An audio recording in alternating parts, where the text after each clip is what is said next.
اور اسی طرح سے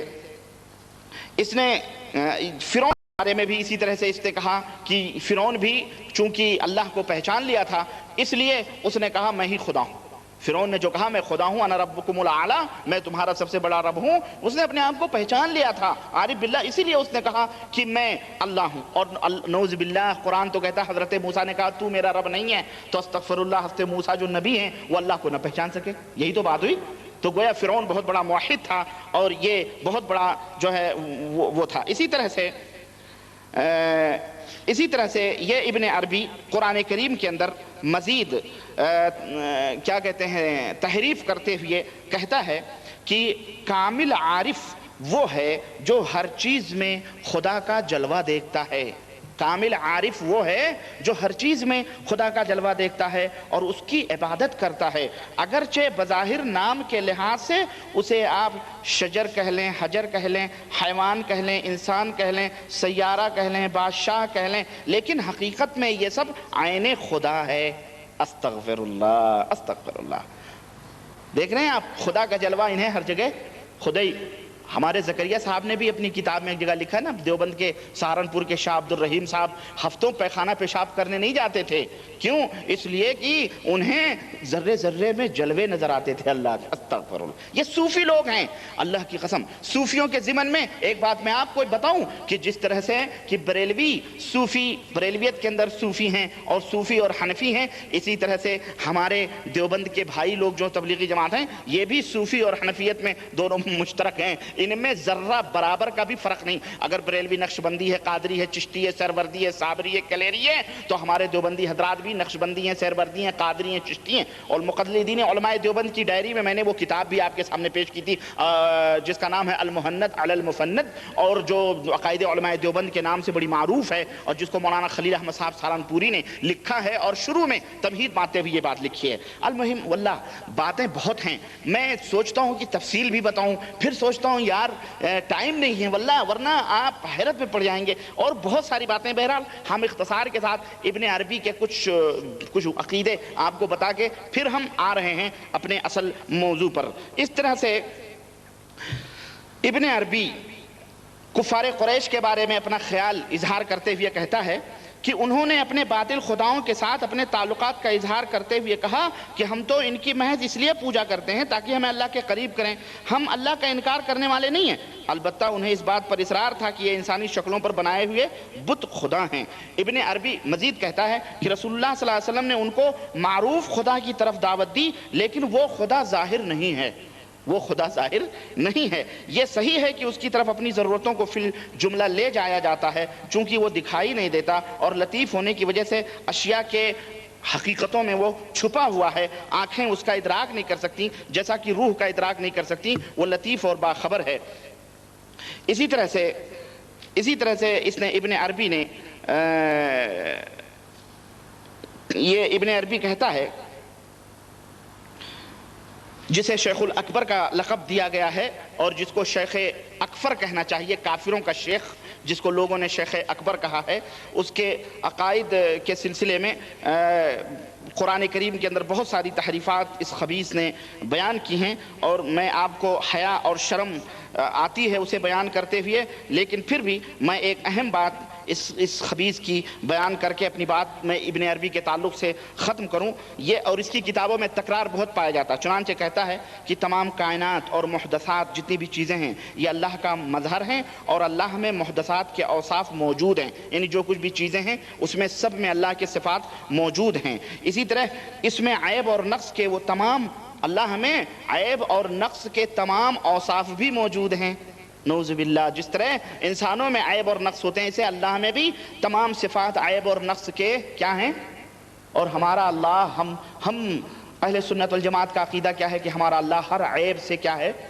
پاک ہے۔ لیکن ابن عربی کو شیخ ماننے والے، ابن عربی کا کلمہ پڑھنے والے، ابن عربی کو سب کچھ تصور کرنے والے، کبریت احمر رضی اللہ عنہ کہنے والے لوگ، ان کا عقیدہ جیسے ان کا عقیدہ ویسے ان کا بھی عقیدہ، ظاہر ہے جیسا شیخ کا ویسے مرید کا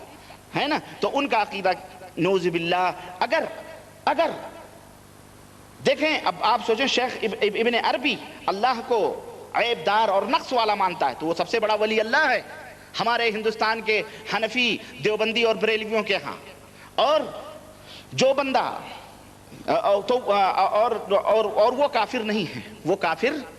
نہیں ہے۔ مرزا غلام احمد قادیانی نے اللہ پر حملہ نہیں کیا، خدائی دعویٰ نہیں کیا، وہ کافر ہے۔ اور ابن عربی یہ سب کچھ مانتے ہوئے کیا ہے؟ سب سے بڑا موحد، اور ان سب کا کیا ہے؟ امام ہے، ان سب کا شیخ اکبر ہے۔ چنانچہ کہتا ہے ایک شعر، اسی طرح سے حضرت اسماعیل کے فدیے میں جو میڈھا جنت سے آیا تھا، اس سلسلے میں ابن عربی کہتا ہے کہ کاش مجھے علم ہو جائے کہ پیارے میڈھے کے وجود نے کس طرح اللہ کے خلیفہ کی شکل اختیار کر لی ہے۔ استغفر اللہ، پیارے میڈھے کی شکل نے کس طرح اللہ کی شکل و صورت نعوذ باللہ اختیار کر لی، جسے ابراہیم نے ذبح کیا تھا۔ اسی طرح وہ کہتا ہے ابن عربی کہ اس میں کچھ شک اور جھوٹ نہیں کہ کبھی بندہ فوقتاً یکون العبد بلا شک ربا ووقتا یکون العبد بلا افک فإن كان عبدا كان بالحق واسعه وإن كان ربا كان في عيشه ضنک۔ کہتا ہے کہ اس میں کچھ شک اور جھوٹ نہیں کہ کبھی بندہ رب بن جاتا ہے اور کبھی بندہ بندہ رہتا ہے۔ استغفر اللہ، جب وہ بندہ ہوتا ہے تو خدا ہونے کی وجہ سے اس میں وسعتیں ہوتی ہیں، اور اگر وہ رب ہوتا ہے تو بندہ ہونے کے لحاظ سے وہ تنگ دامہ ہوتا ہے۔ اسی پر اکتفا نہیں بلکہ خدا کا مکمل ظہور اور اس کی پوری معرفت حاصل کرنے کے لیے یہ خبیث ابن عربی عورت کے وجود کو ثابت کرتے ہوئے کہتا ہے کہ عورت جو ہے یہ مکمل اللہ کا مظہر ہے۔ عورت کیا ہے؟ مکمل اللہ کا مظہر ہے، اور جب انسان اس سے ہمکنار ہوتا ہے، جب عورت سے آدمی ہم بستری کرتا ہے تو لطف اندوز ہوتا ہے، اس قسم کی شہوت کو اسے لطف اندوز ہوتا ہے۔ تو وہ کیوں لطف اندوز ہوتا ہے؟ اس لیے کہ وہ خدا سے بالکل قریب ہو جاتا ہے۔ استغفر اللہ، یعنی وہ عورت گویا اس کے نزدیک خدا ہے اور اس خدا سے وہ بالکل قریب ہو جاتا ہے۔ اسی وجہ سے یہ بددین کہتا ہے کہ اس کو اور جتنا ہی لطف آتا ہے اس کو اور مزہ آتا ہے بیوی سے ہم بستری کرتے ہوئے، گویا وہ اتنا ہی اللہ تبارک و تعالیٰ سے نعوذ باللہ قریب ہوتا ہے۔ اور دلیل کیا پیش کرتا ہے معلوم ہے؟ کہتا ہے اسی لیے نبی صلی اللہ علیہ وسلم نے فرمایا ہے کہ تمہاری دنیا سے مجھے 3 چیزیں بڑی پیاری ہیں، ایک خوشبو، اور اس میں سے دوسری چیز عورت ہے،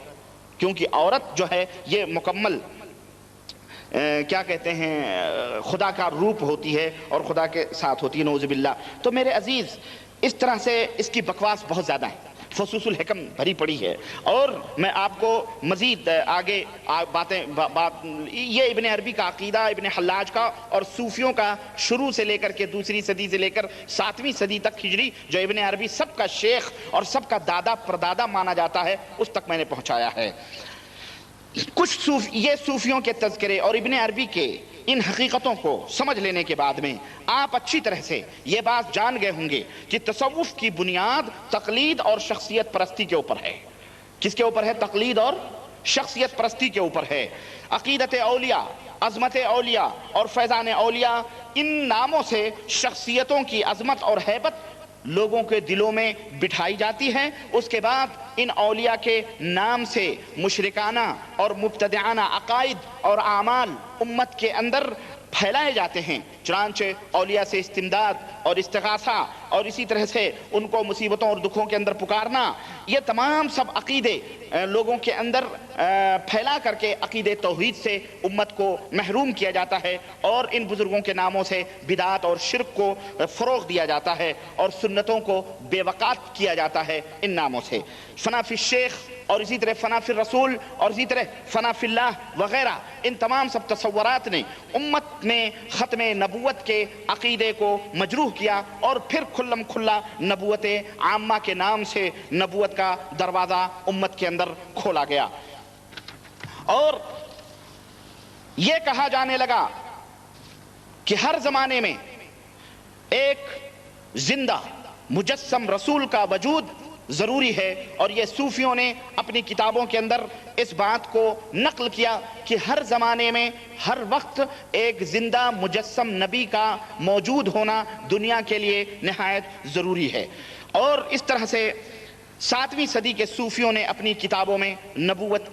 کہ قیامت تک جاری اور ساری رہنے کا عقیدہ لوگوں کے ذہنوں میں بٹھایا اور اپنی کتابوں میں یہ بات صاف صاف لکھ دی کہ قیامت تک نبوت جاری اور ساری رہے گی۔ چنانچہ مرزا قادیانی کا زمانہ آیا، لوگوں کا ذہن اس کے لیے صوفیوں نے پہلے سے ہمارے ہندوستان پاکستان کے اندر تیار کیا ہوا ہی تھا، کیونکہ 7ویں صدی سے صوفیوں کی الگار ہندوستان پاکستان کے اندر شروع ہوئی تھی۔ چنانچہ اس نے دیکھا کہ زمین زرخیز ہے اور خوب بیج بونے کے لائق ہو گئی ہے، اس نے تخم ریزی کر دی اور نبوت کی بیج اس نے ڈال دی اور کہا میں نبوت میں، اور اس نے خود بخود کیا لوگوں کے سامنے ظاہر کیا کہ میں نبی ہوں، یعنی نبوت کا اس نے دعویٰ کیا۔